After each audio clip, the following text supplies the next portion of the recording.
Hi, Amber Knapp here with Usborne Books and More. I'm going to show you some more of our books that we've purchased for school this year and ones that we've used last year as well. This is one that's really fun. It goes through famous artists, shows some of their famous paintings, and gives you information about their background, what they did, who they were, what country they came from. And so in flipping through this, you, as an adult, will see lots of pictures that you are familiar with. One of my favorites, Vincent van Gogh.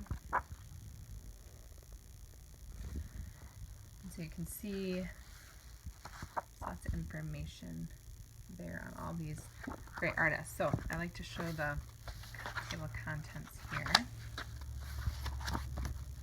just so you can see some of the artists listed there. There's quite a few. Some modern.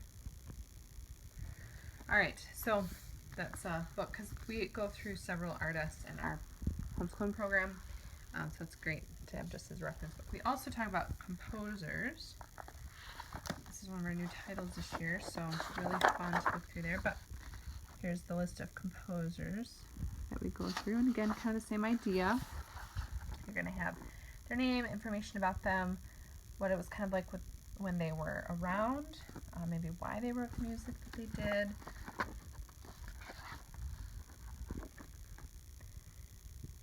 What they composed, some of their famous pieces. So just great information about famous composers. We also did a little bit of Latin work this year, and so we got the first 1,000 words in Latin. So you can kind of see, we have pictures where they can identify, oh, this is what this means. So super means above, sub means below. That makes sense.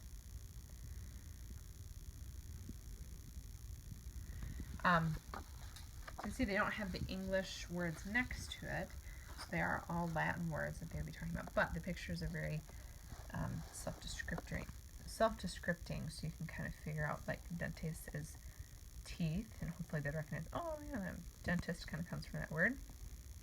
Tongue, chin, ears, neck, shoulders. So that's a great reference book if you are doing Latin. This is also a new title, The Timelines of World History, which I think I'm going to love because it goes through, well, it gives you the time frame that you're looking at, and it goes through each major continent and what was happening in that continent during that time. So Africa and the Middle East, Asia, America, and Australasia. And it has those 4 groupings as you go through. So it's a timeline. Time frames you're looking at can be longer or shorter depending on what happened. And like this is only 9 years, but a lot happened in this 9 years, and so they're shoving a lot into there. So that's the Timelines, a world history book, and it's hardcover, pretty thick. It's great. This is just a fun flat book. See Inside Great Cities. Since we're going to be talking about medieval and Europe and all this stuff, we'll mention London, and so we can look through the London page and lift some flaps and learn about some of their main structures. We have New York City. You have Shanghai, Istanbul. So, where's the little tag thing there? Oh, there it is. So I just love flat books so much because you can fit so much information on one page because you have front and back and then back again. They're just great. So those are just some of the extra books that we'll be using for reference.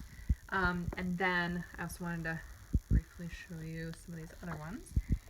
Living Long Ago, this is a great little book for everyday life through the ages. And so, let's see, 400 to 300 years ago, you have a Dutch merchant's house and what a house might look like, what clothes might look like, what food might look like. French nobleman's home, homes in the Wild West, other types of houses. And then you get into food. You get into transportation. And so This is great for lots of different time frames. We used it last year for some of the ancient history stuff that we were looking at, but then this year we'll look at it again for medieval. And then Shakespeare is something that we're going to be covering this year. So there's an illustrated stories book that just came out with Shakespeare.